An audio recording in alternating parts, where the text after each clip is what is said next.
Today's Dharma Talk will be on Case 25 of the Mumonkan, a talk by the monk in the third seat. Master Gilzean had a dream. He went to Matriarch's place and was given the third seat. A venerable monk there struck the table with a gavel and said, "Today the talk will be given by the monk of the third seat." Gilzean struck the table with a gavel and said, "The Dharma of Mahayana goes beyond the 4 propositions and transcends the 100 negations. Listen carefully." Mumon's commentary: "Tell me, did he give a talk or did he not? If you open your mouth, you will lose it. If you shut your mouth, you will also miss it. Even if you neither open nor shut your mouth, you are 108,000 miles away." Mumon's poem: "Broad daylight under the blue sky. In a dream he talks of a dream. Humbug, humbug!" He deceived the whole audience.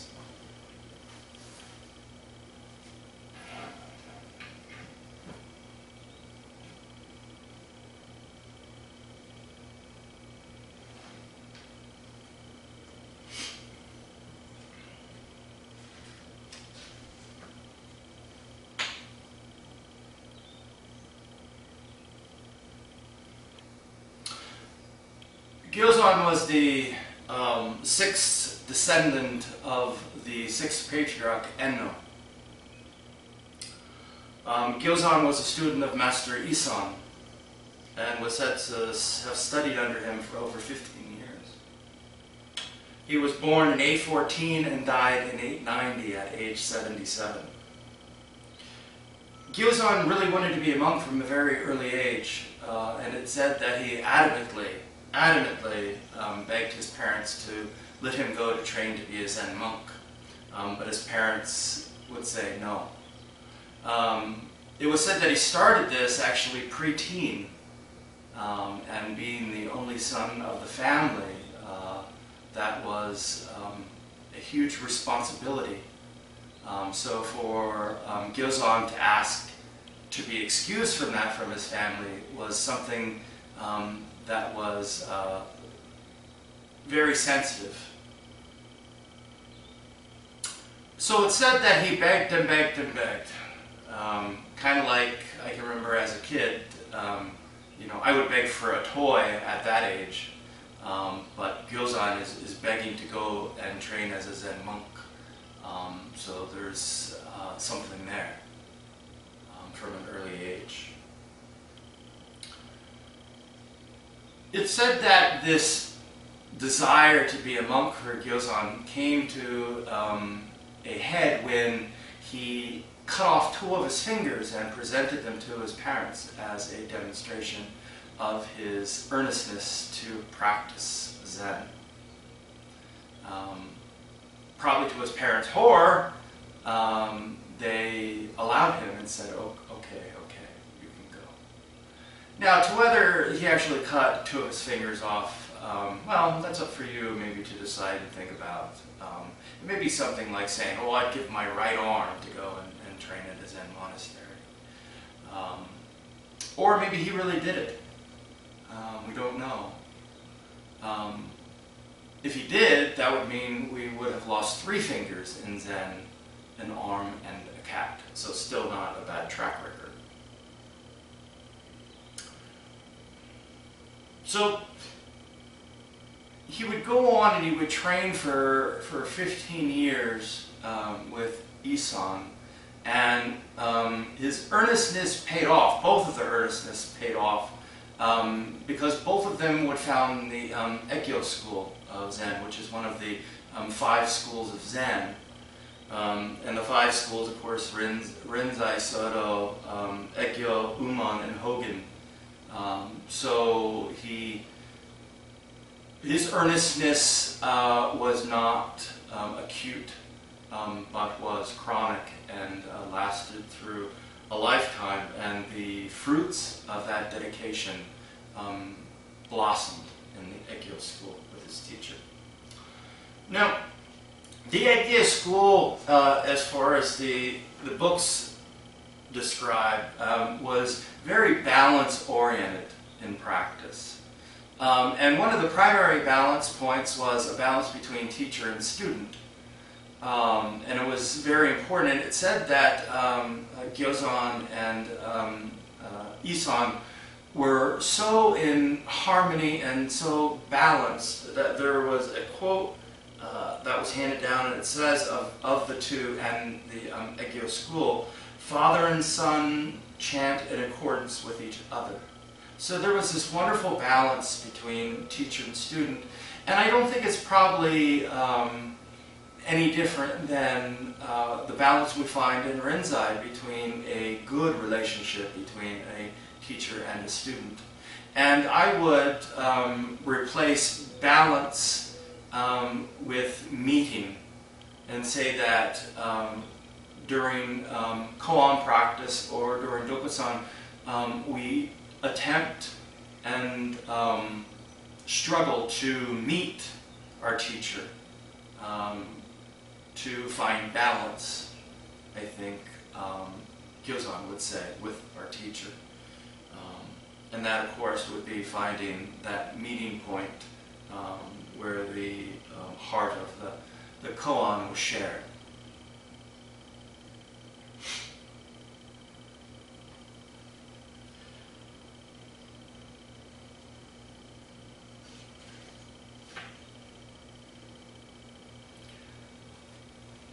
It was also said of Gilzean and Isan that they were really down-to-earth teachers. They were very grounded teachers. In China at the time, there was a great deal of esoteric Buddhism that was taking root and flourishing. And Gilzean and Isan really shied away from that approach towards Buddhism, and really promoted a fundamental and a very ordinary path to awakening. So, as far as Buddhist symbolism and mysticism, you could kind of say that Gilzean and Isan were kind of on the other edge of practice. And I just happened to be reading today a book on Dogen, and I came across a quote, and I thought it would fit in here really nice. Of course, it isn't from Gilzean or Isan, but it still really kind of brings the point home of what I'm talking about between the two. So anyway, Dogen is said to have offered, I recognize only that my eyes are placed crosswise, above my nose that stands lengthwise, and I was not deceived by others. I came home from China with nothing in my hand. There's nothing mysterious in Buddhism. Time passes as it is natural. The sun rises in the east and the moon sets in the west. And I thought this was very pertinent to the practice and direction of Gilzean and Isan in their Egyo school. You know, and we see the other side more often of this equation. You know, we see a lot of mystical type thinking, magical type thinking in this culture. Trungpa Rinpoche would say with spiritual materialism. And it's basically that we externalize these mental symbols, these mental constructs and archetypes, and we forget that they are a projection of our own. So we think that they are something out there, and we keep grasping at them and grasping at them. And we never can quite get a hold of them because they're a projection of our own mind. They're just kind of conceptual or wishful thinking. One of the things that I find the most interesting with these two, during a good session, and all of us probably have experienced this that have done a few sessions, you know, when we let go and when we open up and we see really what's in front of us, what's around us and behind us, and the experience that we have most of the time is much grander than any kind of mystical or magical thinking we could have. it's always for me beyond anything that I had projected previously or anything I thought it was going to be like. The experience is always much better. So it's not to say that Zen is nihilistic, because Zen is not nihilistic whatsoever. I would say that it's quite the opposite. But it can give the perception of being nihilistic if we're still grasping at these magical ideas and these grand concepts. When those are being taken away or perceive that there's something that's being taken away from us, a lot of times we can become angry and defensive and resentful because we rest or we use these things as crutches. And we don't want to really explore them very much because deep down we kind of know that there's nothing really there, that they're a projection of our own mind. So we become very defensive around them. But this is definitely not nihilism that Gilzean and Isan are teaching. So with that being said, and if we say, well, Zen is ordinary, and as Dogen said, there's nothing magical about Zen, nothing special at all, why is Gilzean rambling about this mystical Pure Land heaven and the historical Buddha, which has passed to Nirvana now, and the future Buddha, Maitreya, and him, seated in this, Buddhist heaven, contemplating and giving Dharma talks. So what is this about? We kind of have to ask that question, and that's why I thought the history was so pertinent to this koan. Knowing what we know now about the Egyo school and about Gilzean and Isan, why would he offer something that's so kind of magical? And this is something we really need to think about. We really have to ask ourselves, well, why? So most of you know, I don't want to go into too much, most of you know Maitreya is the Buddha of the future. Shakyamuni was the last historic Buddha, really the founder of what we know now as Buddhism. And if we remember those three things, it's important, those three seats, those three actors in this grand dream, it'll help us a little bit down the line. Now, Maitreya, of course, is said to be up in the Gilzean heavens, kind of maturating and waiting for the time that we are in need of a new Buddhist teacher.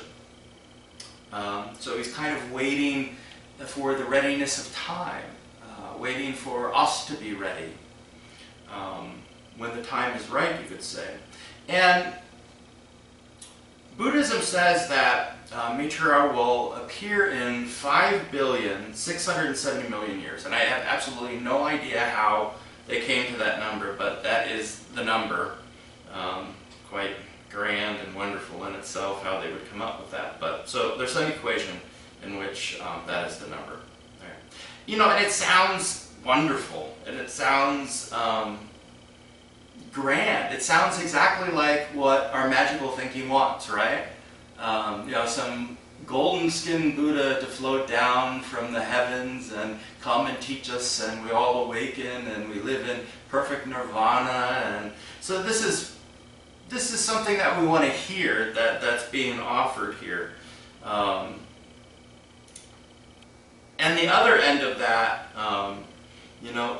in our Bodhisattva's vow, it takes kind of a different view of Maitreya and the Pure Land. And I want to share just this one line that we chant almost every day when we do morning service. And this is in our Bodhisattva's vow. This is the translation by Edo Roshi. But it says here of the Pure Land, which is Sukhavati, and it says, Then in each moment's flash of our thought, there will grow a lotus flower, and each lotus flower will reveal a Buddha. These Buddhas will glorify Sukhavati, the Pure Land, every moment, everywhere. And that is more in line, you would think, with the Egyo school, that, you know, with this mind, we enter the Pure Land, which is right here, right now. This is Sukhavati, and that we're missing it if we're not looking right in front of us, you know? So again, that contrast is so important, that dualistic contrast to the heart of the koan. Now, Gilzean says that he has had a dream. Has had a dream. And the dream seems to be really central to the koan, so we have to ask, you know, exactly, well, what is this dream? Something I found out recently, well, I've been experiencing it recently, is since I'm getting older, I've noticed that I'm starting to ponder and starting to daydream and experience things within my childhood, long time ago. And it amazes me because when I fall into these daydreams, and a lot of times they're stimulated by you know, sounds, temperature, taste, touch, something somebody says, and you know, it just brings me back to some point in my childhood, and I experience it as though I am there. It's when I come out of it, it's almost as though, you know, almost as though I have been transported back in time and then have come forward. And it's amazing all the information that the brain can store, you know, and the consciousness can really perceive and draw upon. And sometimes too, even with dreaming, sleeping dreams, sometimes this can be even more vivid. And some dreams we can't tell if we're actually dreaming or if we're actually awake. And sometimes even if we try to convince ourselves that it's actually a dream, we can't escape. And we're horrified because no matter what we do, we can't seem to escape the dream, especially if it's a stressful or bad dream, you know? And we may say, wake up, I know this is a dream, wake up, but the dream keeps going and going and going, and we don't. And sometimes I wonder, you know, if I were to say, wake up, you know, would I wake up from a dream into another dream, into another dream, into another dream?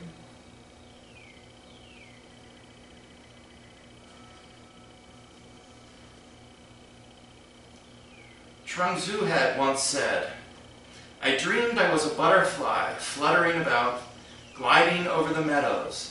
Then I woke up. Now I wonder, am I a man who dreamt of being a butterfly? Or am I a butterfly dreaming that I am a man? So what is dreaming? What is real? And how are we connected to these ideas? How do we differentiate between them? Now, in Gilzean's dream, you know, we see a great deal of symbolism, and I don't want to spend too much time on symbolism or get lost into the symbolism here, because we can really get into trouble that way. So we have three positions, what we talked about, which are the three seats, and the you know, Maitreya Buddha and Shakyamuni Buddha, and then Gilzean there. We have 100 negations and 4 propositions.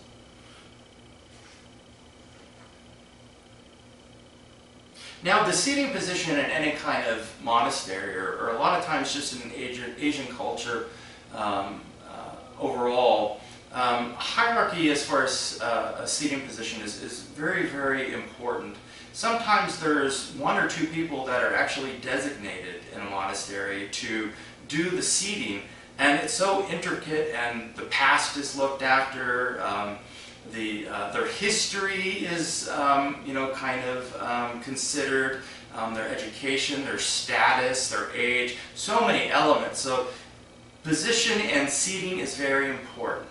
And so the 3 seats, and looking at these 3 seats is one aspect to the symbolism that we find within this koan. And the four propositions are dualistic equations, one, different, being, and non-being. So those are the four propositions that he speaks of. Now the 100 negations. 100 negations, there's different formulas that different sects have to get to that 100 negations. But I like this one the best. So each proposition contains all four, which gives us 16. Then there is past, present, and future. We multiply by 3 and get 48. These are doubled since they have already arisen or about to arise, which gives us 96. Then the original 4 are added again, giving us 100 negations. So that's pretty interesting. So it's really a long-winded way, or roundabout way of saying a whole lot, or infinite.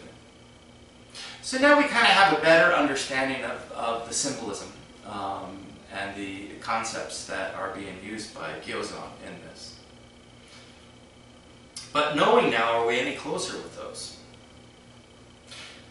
At Daibosatsu Zendo, it was always symbolic to go out onto the dock at Bichu Lake for new students that were working on Joshu's Mu, Case 1, and yell across the lake, "Moo!" as hard as we can, over and over and over, trying to break through that thin membrane. And when you were sitting in the Zendo a lot of times, you could hear it, or you thought you heard it, or you weren't quite sure if you heard it or you didn't hear it, And some of these things are really makyo, really illusion, fantasy. But sometimes, sitting there, you kind of question, did I hear it or didn't I? Or am I dreaming or aren't I? Or is Joriki giving this Dharma talk or isn't he? So the koan goes on to say that one of the monks stands up, goes up, strikes the gavel and says, "Today the talk will be given by the monk in the third seat." And wouldn't you know it, there sits Gilzean. Now one of the most wonderful things about this, sometimes when I go to other smaller Zen groups, a lot of times I'll be asked to give a Dharma talk, and most of the time I don't bring anything with me. I don't know why.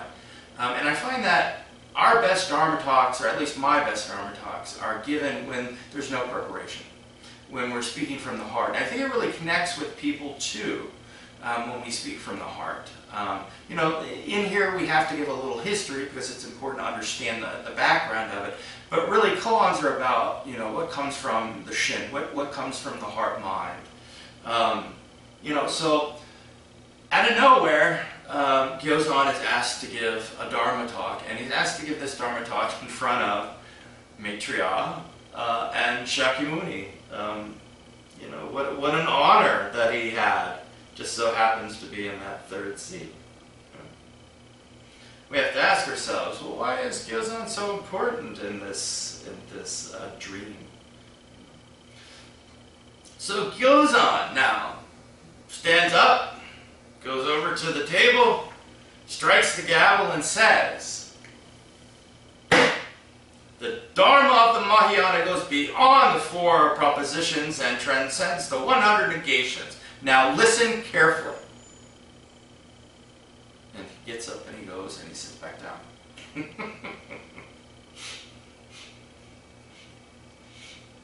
I always wanted to do that. I will do that one day. I will do that one day. I'm just going to come out and I'm going to strike the lectern and I'm going to go walk back into the Dokusan room. And everybody will be, well, did he give a Dharma talk? Didn't he? So, what is the Dharma of the Mahayana that he's speaking of? Right? Because he says the Dharma of the Mahayana goes beyond the four propositions and transcends the 100 negations. Right? Beyond these dualistic things, goes beyond all these things. Beyond, beyond, beyond. Right? So what is he pointing to that's underneath the window dressing here? What is that common wellspring that he's trying to bring attention to in this koan? Look into it. And what is exactly the defining line between what is Mahayana practice and what is not Mahayana practice? Not this, not that. Now Mumonkan asks us in his commentary, did Gilzean give a talk or not? Did he give a talk or not?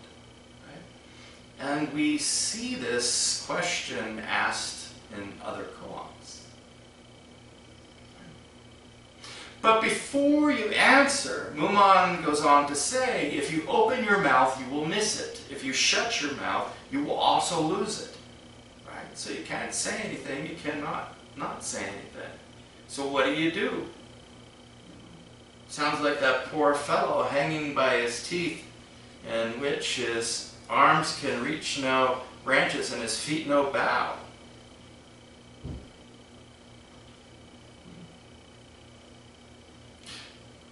Now maybe we say neither.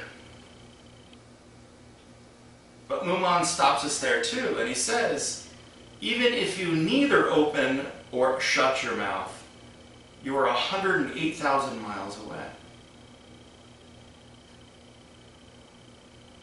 Missed it.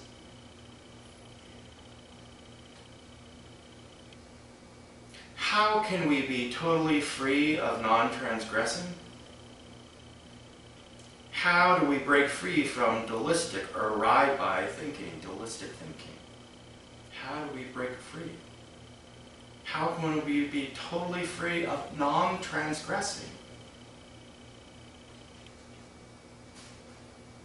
In case 92 of the Hikigan Roku, or the Blue Cliff Records, we find a similar story and direction. Right?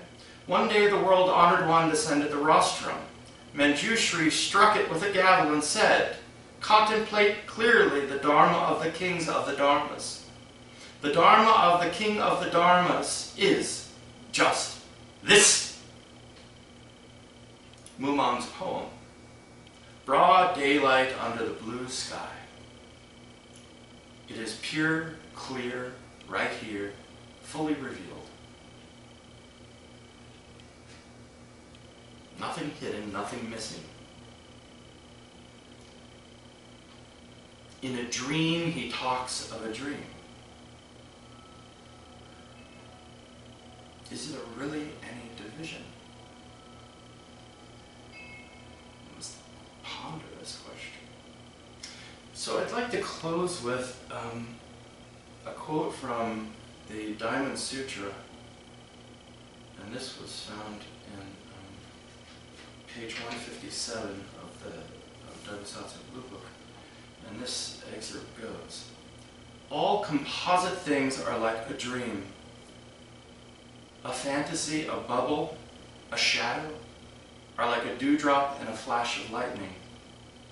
They are thus to be regarded.